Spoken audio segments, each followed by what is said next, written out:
Vamos lá para a segunda parte, né? Gabi! Vamos lá.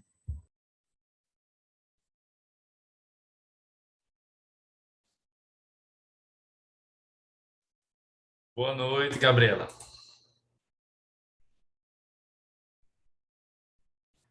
Vamos só aguardar aqui a chegada de mais colegas do sexto para a gente começar nossa aula de consumidor. Ela não gosta de falar não, viu, professor. Eu já falo por ela. Tá certo.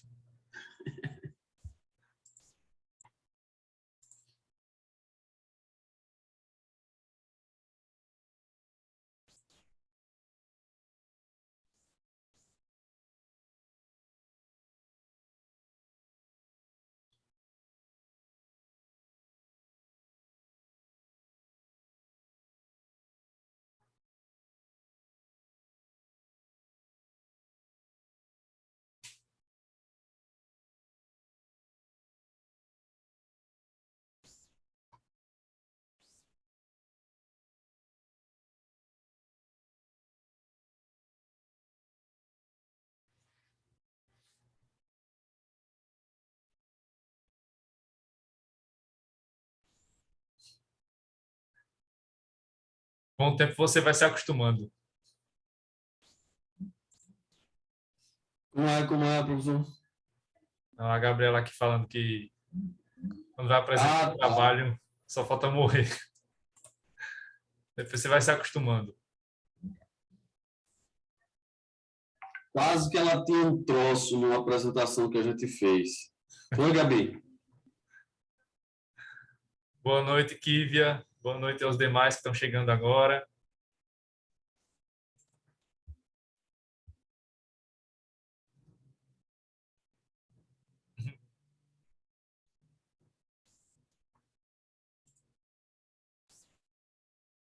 Muito bem. Então, vamos retomando aqui nossas aulas de consumidor. A gente teve um momento ali de duas aulas, né? Tivemos aquela terça-feira que eu liberei vocês, acho que foi semana passada, né? Para ver o evento da professora Moacira. Aí vamos ter essa aula hoje. Aí seria bom a gente combinar ainda hoje.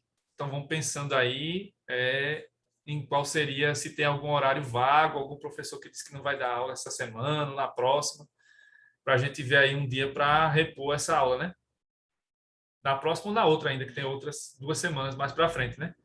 Para a gente repor essa aula, senão vai ficar muito pouco tempo, né? E aí a gente vai ter que acabar mexendo no calendário para colocar a prova mais para frente, né? Então, para não ter que mexer lá no dia da prova, é bom a gente ver um dia para repor essa aula, certo? Aí vocês vão pensando aí, vocês que Ô, já estão no professor, texto, né? Para ver qual seria um dia. Claro que eu também não esteja dando aula, né? Porque é quinta à noite e no segundo horário eu dou aula no segundo período. professor, Diga. na sexta-noite você dá aula? Não. Pronto, porque assim, a cada 15 dias a gente não tem aula na sexta, sabe? Certo. Talvez nessa sexta a gente vai ter, talvez na outra a gente já tenha a reposição de processo penal. Caso Certo. não tenha, aí eu lembro, ou eu te aviso, ou eu peço o João para te avisar. Tá. Aí a gente vê isso porque na próxima semana já não vai ter aula porque tem feriado, né? Eita, Aí é na terça, né? De vai certo, cair na verdade. terça. Boa noite, Thalia. Sim, aí isso a gente vê direitinho e combina, né? Para colocar. Pronto. Para não ter que colocar no sábado, a gente vê. É, porque muita gente falta no sábado, o pessoal trabalha, né? Exatamente. Então, para não Pronto, colocar a no sábado, a gente. gente vê na sexta. Certo. A gente avisa qualquer coisa. Beleza, pronto. Então, vamos ver aí direitinho. Reposição para daquela aula da semana passada, né? Que teve o evento da Moacir. Na segunda parte da aula, eu falo para vocês sobre os relatórios, né? São dois. O do evento do minicurso e o outro do evento da professora Moacir. Aí a gente vê os dois, data de entrega e tudo mais. Mas não tem muita data de entrega, né? Vai ser dia 14 de setembro mesmo, que só tem a terça-feira. Mas aí a gente vai vendo. Thalia, a gente está vendo justamente para não ser no sábado, para ser numa sexta. Aí, Kivia estava falando isso, né? Que vocês estão tendo algumas sextas sem aula, né? Aí estão usando como reposição. Então, se tiver uma vaguinha, a gente vê aí Não nessa, né, Kívia? Que não vai ter já alguma coisa. Na outra, não é isso? Seria dia 10. Confirma aí para mim depois, tá? Isso, porque o professor de processo, como eu falei, ele tá faltando umas aulas para repor também, né? Aí foi quando o João falou no grupo ontem para ele dar aula semana que vem. Eu acho que é dia 10, né? Isso. É, Próxima semana, pronto. sexta, é dia 10. Aí no caso ficaria para outra sexta, caso a gente não tenha aula, entendeu? A gente Tá, vai tentar encaixar. tá. A gente vê isso. Porque na outra sexta já tem problema, porque na outra sexta é o feriado da quinta e provavelmente vai ser imprensado. Tá difícil esse calendário para setembro. Eita, é, dia 16 na quinta, não é isso? Aí na sexta provavelmente vai ser imprensado, aí o Vai ser 17 não vai ter. imprensado. Aí eu tô vendo isso com Verdade. vocês para a gente não ter que adiar a prova, né? Porque senão vai ficar Ô, muito assunto. professor, o senhor está. Quantas aulas o senhor está nos devendo? Não, só uma. Só uma? Vai Tranquilo. dar o evento Porque, da olha só, Moacir. professor, amanhã, muito provavelmente, o professor de Direito Penal, ele são as duas primeiras aulas dele. Ele não vai poder dar aula. Foi o que ele me disse hoje, por conta de uma cirurgia que ele fez no nariz. Mas ele aí só vai me confirmar amanhã. Ah, o Aí eu professor não- Arnon, né? Isso. É, Se você quiser, você pode conversar com ele. E você pega essa aula de amanhã, se você não tiver ocupado, não tiver em outro horário. São as duas primeiras, né, João? Isso mesmo, Kívia. Ah, tá. Não, dá para ser. Pode, por mim, pode. Não tem problema. Eu não tenho nenhum compromisso amanhã de 6h40, não. É Mas aí bom ver com precisa ele, confirmar João. com o E aí professor Arnon. a gente avisa o Claudemir Então para poder ele amanhã, se professor, programar. amanhã eu falo com ele. Ou se você quiser, você mesmo fala. Tá, eu vou falar, mas aí você reforça. Aí vamos ver se a gente consegue confirmar até amanhã meio-dia, porque aí dá tempo de avisar todo mundo. Eu coloco lá o link da aula, né? Fica tudo certinho. Excelente. Viu? Aí pronto. Se der, a gente já compensa essa aula amanhã no primeiro horário e fica tudo certo. Ótimo. Tá bom? Pronto. Essa ideia foi melhor até para não ficar jogando para sexta, porque tá dando problema por conta dos feriados, né? Mas a gente vê, vamos vendo isso aí direitinho. Bom, então vamos lá. Vamos para aqui para nossa aula. Oi, Professor, oi. mas aí o senhor vai gravar aula, porque, por exemplo, eu sou desperiodizado, Sim. entendeu? Então, minha semana, teoricamente, é toda cheia. Aí Sim. o senhor vai gravar e pôr no YouTube também, porque aí tem como, querendo ou não, acompanhar depois na sexta, por exemplo, que eu tenho um espacinho no tempo. Com certeza. Todas as aulas aqui são as minhas, né? São gravadas e depois eu jogo lá no YouTube. Não se preocupe não que quem não puder assistir depois vê com mais calma lá. Então aqui a gente viu até agora essa parte mais introdutória, né? E a gente parou na parte lá das leis brasileiras, não é isso? A gente vê essa evolução aqui, conceito de trust, cartel, holding, evolução também na Europa. Chegamos aqui ao Brasil e eu creio que deu tempo até de falar dessas leis aqui, né? Acho que foi aqui que a gente parou na semana retrasada. Vendo a evolução da legislação consumerista, essas leis que vieram antes de 88 não eram leis de direito do consumidor, foram aí, vamos dizer, uma origem remota, né, do direito do consumidor brasileiro. Tudo começa realmente no caso do Brasil com a Constituição de 88, que determinou a criação do Código de Defesa do Consumidor, e aí finalmente tivemos o Código do Consumidor, nossa lei principal aqui, que é a Lei 8.078, que foi promulgada em setembro de 90, e aí teve uma vacatio legis de 6 meses, então em março de 91 foi que começou realmente a ter vigência o nosso CDC. E aí depois disso a gente vai ver aí na sequência agora uma série de leis que vêm para preencher algumas lacunas deixadas pelo Código do Consumidor ou para ampliar essa proteção deixada pelo CDC. Então, por exemplo, essa aqui colocou como obrigatória a existência de um exemplar físico do Código do Consumidor em cada estabelecimento comercial do país, sob pena de multa, né? Essa lei de 2017, a 13.455, que diferenciou os preços dos bens e serviços, aquela questão de ser pagamento à vista, cartão de crédito, cartão de débito. Essa lei diferenciou os preços e possibilitou aos comerciantes essa diferenciação de preços que antes não era permitida. Para os comerciantes, para os empresários foi ótimo, para nós consumidores foi péssimo, porque nós tínhamos antes o direito de pagar por aquela mercadoria o mesmo valor, independentemente da forma de pagamento, e perdemos esse direito. Esse direito foi reduzido, não foi extinto completamente, mas foi reduzido. Então, acabou sendo um retrocesso para nós, consumidores.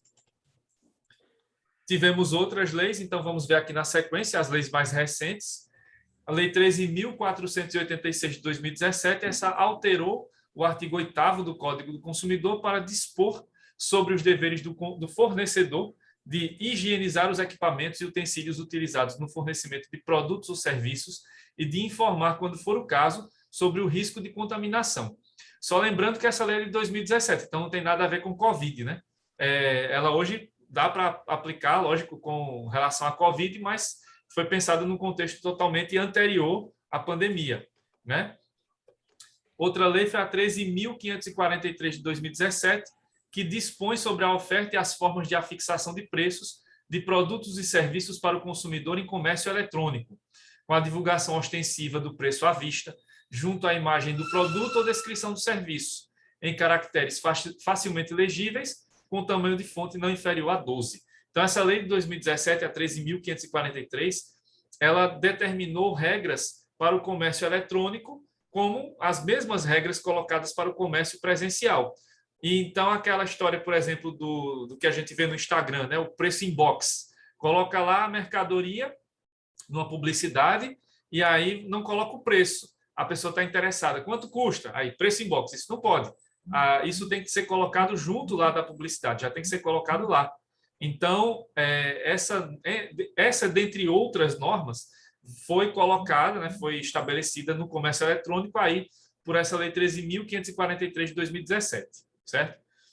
Já em 2018, tivemos a Lei 13.786, que disciplinou a resolução do contrato por inadimplemento do adquirente da unidade imobiliária, em incorporação imobiliária e em parcelamento de solo urbano, aumentando valores de multas por inadimplemento do contratante e garantindo um prazo de 6 meses de atraso não indenizável às empresas responsáveis pela construção e entrega do imóvel. Eu acho que eu falei disso ainda na última aula, estou lembrando. Que foi o presente, né, que o Temer deixou lá no final do seu mandato para as construtoras, para as incorporadoras imobiliárias. Então, já havia aquela possibilidade do atraso de 6 meses, então agora há um atraso de 6 meses não indenizável e aí outro atraso de 6 meses indenizável. Então, se ampliou ainda mais o prazo lá da entrega dos apartamentos, das casas, dos imóveis em geral, nesses contratos. Então, acaba que foi uma lei também que trouxe mais direitos para os fornecedores desse tipo de produto, mas que tirou algum direito do consumidor, que foi esse de ter aí esse atraso de 6 meses sendo indenizável, além do período lá colocado no contrato. Aqui, leis mais recentes, a Lei Complementar 166 de 2019, que dispõe sobre os cadastros positivos de crédito e regula a responsabilidade civil dos operadores. Essa lei está pegando mais agora, já em 2021, com essa questão do cadastro positivo, mas ela sempre foi vista com um viés discriminatório, já que as pessoas que não têm o nome limpo, vamos dizer, acabam não entrando nesse cadastro e têm muito mais dificuldades para obter crédito, financiamento, principalmente no contexto de crise como esse atual, isso fica mais complicado, né? Sim, os slides vão amanhã, né? Amanhã já vão estar junto com a aula, né? Gravada no YouTube. A Lei 13.828 de 2019 incluiu como direito dos assinantes a possibilidade de cancelamento dos serviços de TV por assinatura pessoalmente ou pela internet. Até 2019 tinha que ser feito esse cancelamento pessoalmente, então aí foi possível que se disponibilizasse nos sites dessas operadoras a possibilidade do cancelamento dos serviços, sem maiores ônus para o consumidor. O decreto 9.882 de 2019 alterou o decreto de 2015, 8.573, que dispõe sobre o consumidor.gov, que é um site que não é muito divulgado, mas ele acaba sendo aí a versão governamental do Reclame Aqui. A gente conhece muito o site Reclame Aqui. Então, todo mundo que tem um problema, joga lá o problema no Reclame Aqui. Essa plataforma que é privada, né, o Reclame Aqui, ela entra em contato as empresas, né, muitas têm contrato com o Reclame Aqui, elas têm esse contato, então é possível que o Reclame Aqui entre em contato com a empresa para fazer a ponte, para tentar resolver o problema. E o consumidor.gov foi uma iniciativa lá de 2015, do início do segundo mandato da Dilma Rousseff, para que houvesse esse programa sendo feito também por meio de uma plataforma governamental. Então, o consumidor.gov até hoje existe e é uma plataforma que tem aí várias empresas cadastradas e que você pode ir lá fazer sua reclamação e pode ter êxito nessa reclamação, né? E é um meio extrajudicial. Sem precisar ir à justiça, você pode resolver seu problema pelo consumidor.gov. É mais uma alternativa, além do PROCON, além de outras questões, certo?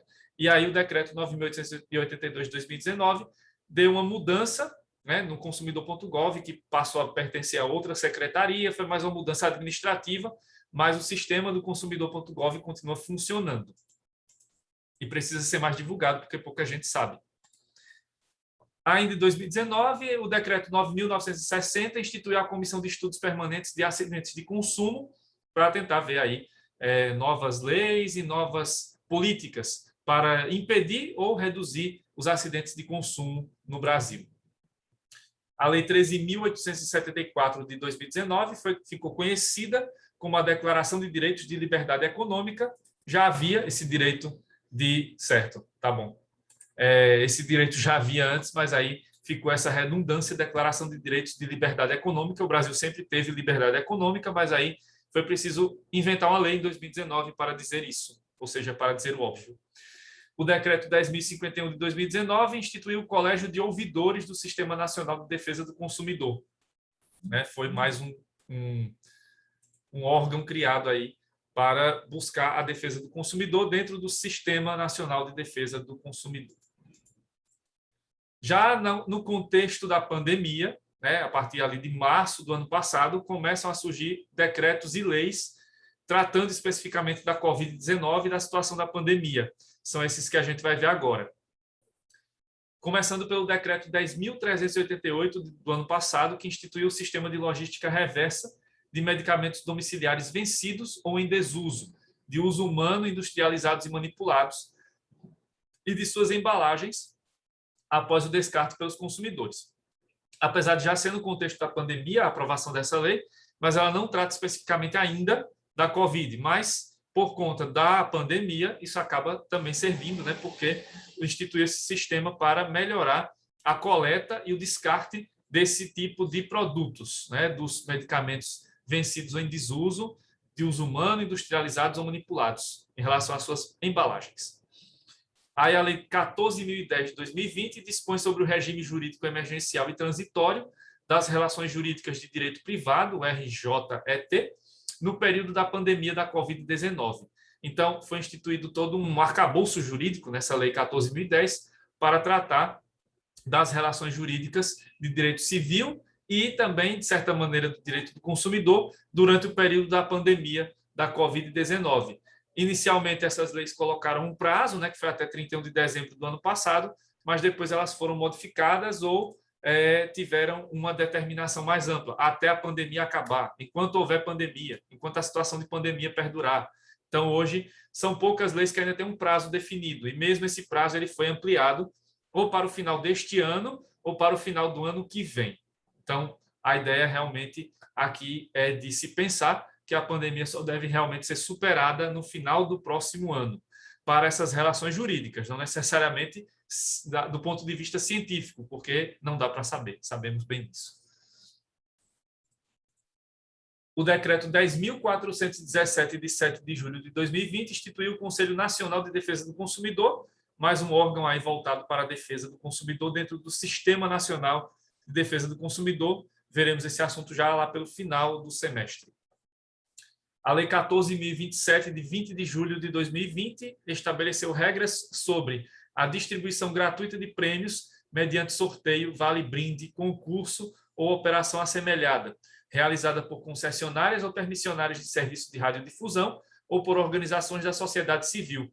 Então, foi aí a lei que determinou essa possibilidade de se distribuir prêmios por meio de promoções feitas por TV, por rádio ou por organizações não governamentais. Então, esse modelo que já existia foi regulamentado por essa lei de julho do ano passado.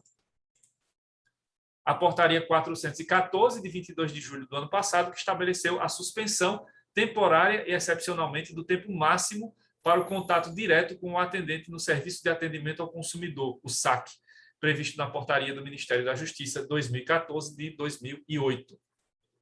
Havia uma lei, né, essa portaria previa o tempo máximo de espera de 5 minutos, agora já não tem mais esse tempo durante a pandemia. Então, você poderá lá esperar por muito mais tempo para ser atendido, se é que será atendido pelo SAC, porque algumas empresas simplesmente desligaram o SAC, não, né, desativaram o serviço de atendimento ao consumidor por telefone, só mantiveram chat ou e-mail. Então, pode ser até que você nem consiga ser atendido nesse contexto aí dessa portaria, até hoje, já que a pandemia continua. Lei 14.028, de 27 de julho do ano passado, garantiu que o receituário médico ou odontológico de medicamentos sujeitos à prescrição e de uso contínuo tenha validade pelo menos enquanto perdurarem as medidas de isolamento em virtude da Covid-19. Veja, né? Então, geralmente vem isso. Um prazo determinado ou um prazo mais amplo. Enquanto houver pandemia, vai valer essa lei.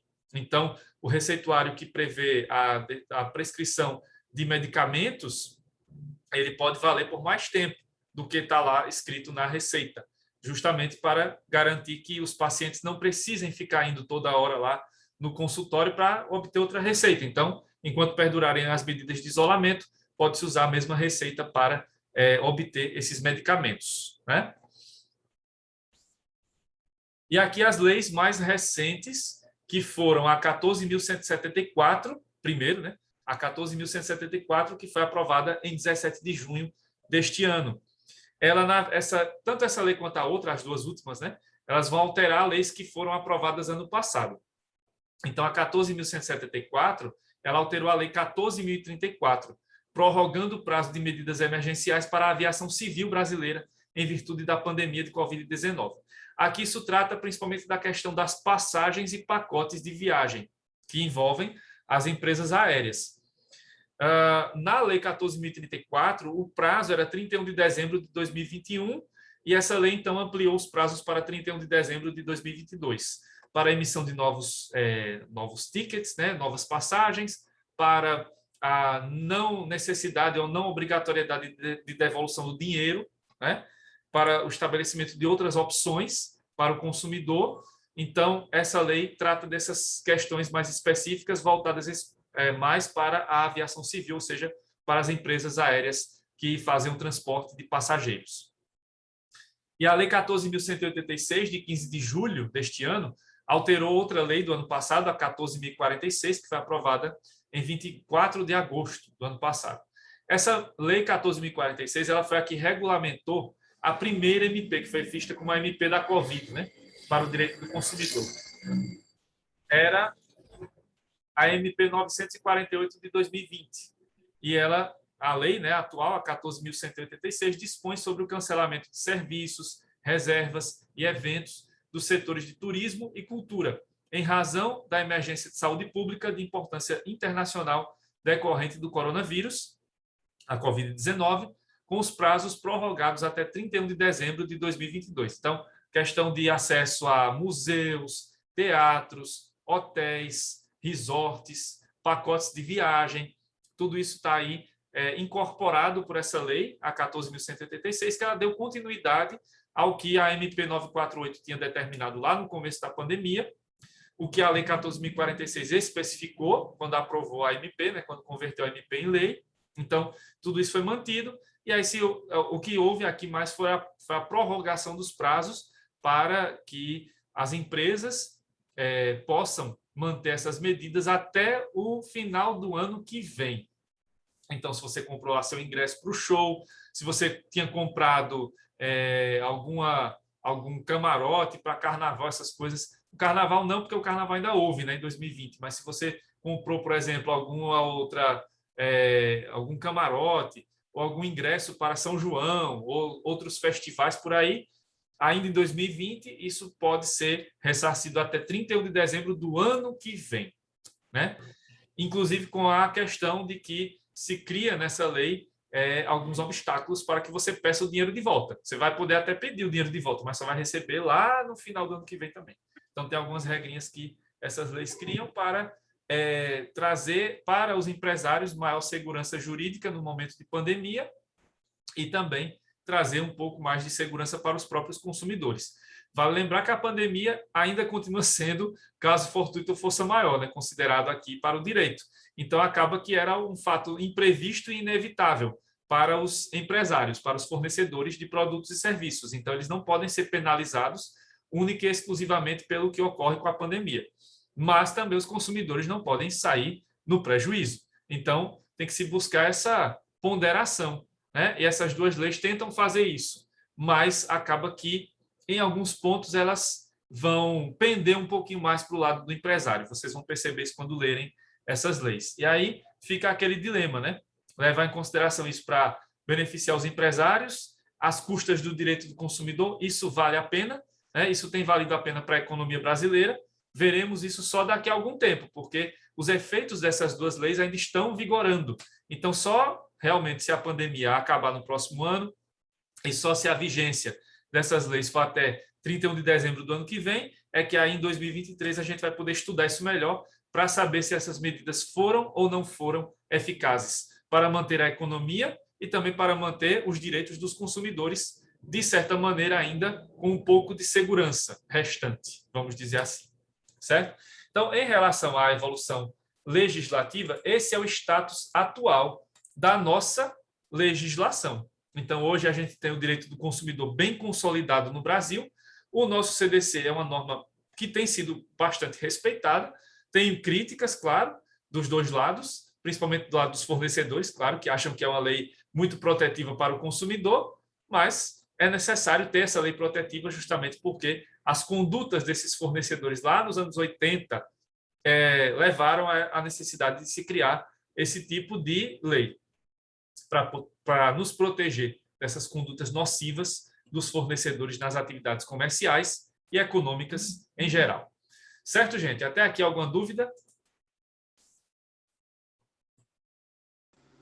Professor, tudo certo. Beleza.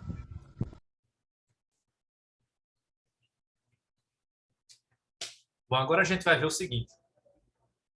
Um ponto mais aprofundado aqui, em que a gente vai analisar de que maneira a Constituição Federal influenciou a criação do direito do consumidor no Brasil. Então, o direito do consumidor na Constituição Brasileira de 88. Falei para vocês na aula da semana retrasada, repeti agora no começo da aula, que o direito do consumidor teve essa origem a partir da Constituição Federal, o que é algo bem interessante do ponto de vista da origem de um microsistema normativo no Brasil, já que as outras áreas do direito, as mais conhecidas, as mais famosas, não tiveram essa origem. O direito do consumidor foi uma das poucas áreas do direito que surgiu por influência direta da Constituição Federal de 88. Então, vamos ver de que maneira a Constituição influenciou essa criação do direito do consumidor no Brasil.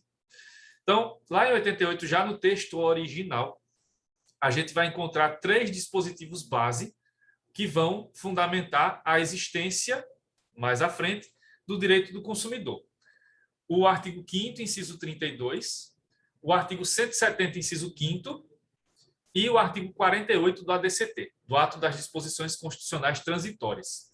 Então, esses 3 dispositivos formam a base constitucional do direito do consumidor. É a partir daí que a gente começa esse nosso passeio, né, pelo direito constitucional, trazendo, claro, esse direito constitucional para a nossa área, para o direito do consumidor. Então, o primeiro dispositivo aqui que a gente analisa é o artigo 5º, inciso 32, que traz o direito do consumidor como um direito fundamental. Um dos direitos fundamentais nossos é justamente o direito do consumidor. E isso vem determinado por essa disposição aí. O Estado promoverá, na forma da lei, a defesa do consumidor, certo? Então, aí nós temos essa norma que garante, né, essa regra, que vai garantir que o direito do consumidor é um direito fundamental. Mas vejam, vocês que já foram meus alunos lá em Constitucional 1, que já viram a teoria do José Afonso da Silva sobre eficácia e aplicabilidade das normas constitucionais.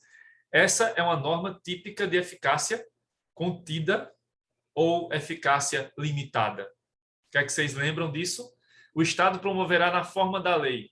O que é que vocês acham? Essa seria a eficácia contida ou limitada? Ainda lembram disso? Vou puxar pela memória de vocês aí, 4 períodos depois. Alberino ainda não pode responder porque não viu ainda esse assunto, né? A gente vai ver isso aí depois lá, constitucional. Mas eu vou chutar, professor, deve ser limitada em virtude do que você acabou de falar, que ela está na forma da lei, né? Então, limitada, acredito que seja limitada. Chutei certo ou está errado? Chutou certo. A Gabriela também tinha Seria falado aí já. Sim. Isso, seria limitada porque depende de regulamentação, né, professor? Isso. E realmente o direito do consumidor só veio existir no Brasil com o Código de Defesa do Consumidor. Então, aí foi uma norma de eficácia limitada, né? Então, apesar de que houve o reconhecimento no artigo 5º, inciso 32, de que tínhamos aí um direito fundamental, o direito fundamental do consumidor, mas esse direito só poderia realmente ser aplicado às relações jurídicas no Brasil com a criação da lei. Então, por isso que aparece aí, o Estado promoverá na forma da lei. A necessidade, isso aí dá a necessidade de que obriga o Estado a fazer um código ou uma lei para se tratar especificamente da defesa do consumidor, ou seja, para que se defenda melhor, para que se proteja melhor esse direito fundamental. Então, esse foi o primeiro dispositivo, né? O artigo 5º, inciso 32, que trouxe essa proteção geral do direito do consumidor como um direito fundamental e que também coloca para o Estado brasileiro a obrigação de fazer uma lei que trate dessa defesa do consumidor. Isso foi feito depois, né? O segundo dispositivo, né, base aqui, é o artigo 170, inciso 5º. O artigo 170, vocês já sabem, é o que trata da ordem econômica do Brasil, né? Então, lá no caput, está lá, a ordem econômica fundada na valorização do trabalho humano e na livre iniciativa tem por fim assegurar a todos existência digna, conforme os ditames da justiça social, observados os seguintes princípios: defesa do consumidor. Então, no caso do Brasil, lembrando mais uma vez, as empresas têm liberdade para poder empreender o ramo de negócio que quiser. Claro que se for de acordo com a lei ou se não for proibido pela lei, né? Então, dentro dessa livre iniciativa, que é tipicamente capitalista, a Constituição prevê que devem ser respeitados alguns limites. E um desses limites é justamente esse aí, o do inciso 5º, a defesa do consumidor. Então, o fornecedor está livre para oferecer no mercado o serviço ou o produto que ele quiser. Agora, para isso, ele precisa também levar em consideração os direitos do consumidor. Ele precisa garantir que o consumidor será protegido de qualquer prática de comércio, certo? Então, essa é uma garantia que aparece aí no artigo 170, inciso 5º. E o terceiro dispositivo é o artigo 48 do ADCT, que prevê que o Congresso Nacional, dentro de 120 dias da promulgação da Constituição, elaborará Código de Defesa do Consumidor. Então, essa é uma norma claramente de imposição, é uma norma cogente, né? Então, a Constituição, os constituintes estabeleceram que o Congresso Nacional deveria elaborar um Código do Consumidor e colocaram até um prazo. A preocupação foi tão grande que deveria haver um Código do Consumidor que se estabeleceu até um prazo de 120 dias. Mas a gente sabe muito bem que o poder legislativo não está obrigado a seguir prazos, infelizmente. Então, esse prazo de 120 dias não foi o prazo seguido, mas acabou que foi aprovado o Código do Consumidor. Só não foi dentro dos 120 dias, porque se fosse assim, a Constituição entrou em vigor em 5 de outubro de 88. Levando em consideração aí os 120 dias, vamos colocar, somos de humanas, não vamos calcular tudo agora, né, na ponta do lápis, mas seria mais ou menos, se esse prazo fosse seguido à risca, o Código do Consumidor deveria estar sendo ali lançado, né, promulgado e entrando em vigor, mais ou menos entre fevereiro e março de 89. E não foi isso que aconteceu. Lembram que eu falei agora há pouco que o Código do Consumidor foi promulgado em setembro de 90 e entrou em vigor em março de 91. Demorou mais um tempinho, alguns anos. Então, o Congresso não foi penalizado por isso, por não ter cumprido o prazo, mas acabou fazendo o Código do Consumidor. Menos mal, porque muitas vezes tem prazos na Constituição e o Congresso nem considera e nem aprova lei nenhuma. Então, aí, o processo, agora a gente, né, depois de ter visto os 3 dispositivos básicos, né, o artigo 5º, inciso 32, o 170, inciso 5º e o 48 do ADCT, agora a gente vai ver como é que foi feito o Código do Consumidor, né? Qual foi o passo a passo desse processo legislativo do Código do Consumidor. Primeiramente, ele foi baseado no artigo 48 do ADCT, como a gente acabou de ver. Havia a determinação expressa da Constituição para que se fizesse o Código do Consumidor, inclusive com prazo. Não foi obedecido, mas tinha prazo. A iniciativa para o projeto de lei, que virou o nosso CDC, foi do então senador Jutaí Magalhães, que é baiano. E o relator do projeto do CDC foi então o deputado federal Geraldo Alckmin, que foi aí já várias vezes governador de São Paulo, foi candidato a presidente, derrotado, enfim. Então, Geraldo Alckmin, aquele mesmo que vocês conhecem, né? Ele foi o relator do projeto do Código do Consumidor à época, já no ano de 89. Depois disso, foi criada uma comissão especial, que foi presidida pela então jurista Ada Pellegrini Grinover. Quem gosta do processo civil lembra muito bem quem foi a saudosa Ada Pellegrini Grinover. Então, foi ela quem presidiu a comissão especial, que era uma comissão mista. Tinha deputados, mas também tinha pessoas da sociedade, inclusive juristas, como a própria Ada Pellegrini. O CDC, então, foi elaborado a partir de uma postura ideológica voltada à necessidade de ampliação da intervenção do Estado nas relações jurídicas de direito privado, visando defender a parte mais vulnerável na relação contratual de consumo. Eu já falei disso para vocês em aulas anteriores, que a situação dos consumidores era de extrema vulnerabilidade, por conta da inflação alta, por conta do desrespeito mesmo dos comerciantes, que você chegava lá, se fosse discutir um preço, já mandavam você embora, né? Havia um caos aí instituído no governo Sarney por conta de congelamento de preços, política de fiscalização, que ele pedia para que as donas de casa virassem as suas fiscais ou para que o povo virasse fiscal. Tem esses vídeos até hoje aí circulando no YouTube, né, que mostram como era essa situação caótica. Isso tudo acabou refletindo nessa comissão, que criou normas para tentar organizar melhor essa sociedade que estava bem desorganizada. E também para gerar responsabilidades para os fornecedores que até então eram praticamente irresponsáveis. Faziam o que queriam e bem entendiam, colocavam preços nas mercadorias da maneira que bem quisessem e entendessem, e os consumidores, com pouquíssimo poder de compra, estavam ali à mercê de tudo isso. Então, o que o Código do Consumidor trouxe foi essa necessidade de se aumentar a intervenção do Estado nessas atividades, nessas relações jurídicas, para que se protegesse as pessoas mais vulneráveis, que sempre são aqui os consumidores, certo? Então, foi essa a ideia base para a criação do CDC. Como a gente vai ver, quando lê os artigos, né, um por um, a gente vai ficar vendo isso, que é muito clara essa tendência do legislador de proteger o consumidor, de sempre deixar aqui um dos lados da relação mais protegido. Então, neste sentido, era clara a intenção dos legisladores em não permitir a manutenção de práticas extremamente nocivas ao consumidor, que eram ainda mais agravadas pela forte inflação e recessão econômicas que foram marcantes à época, final dos anos 80 e início dos anos 90 do século passado. E essa lei, então, foi sancionada em setembro de 90 pelo então presidente Fernando Collor, tendo seu início de vigência em 11 de março de 91. Por isso que em março é comemorada a Semana Nacional do Consumidor, né? A semana ali do 11 de março, tá? Bom, isso aqui eu dou continuidade na volta, falta menos de um minuto, certo? Para terminar essa primeira parte, então me aguardem aí que eu já volto para a gente continuar essa análise aí sobre o CDC, beleza? Até já.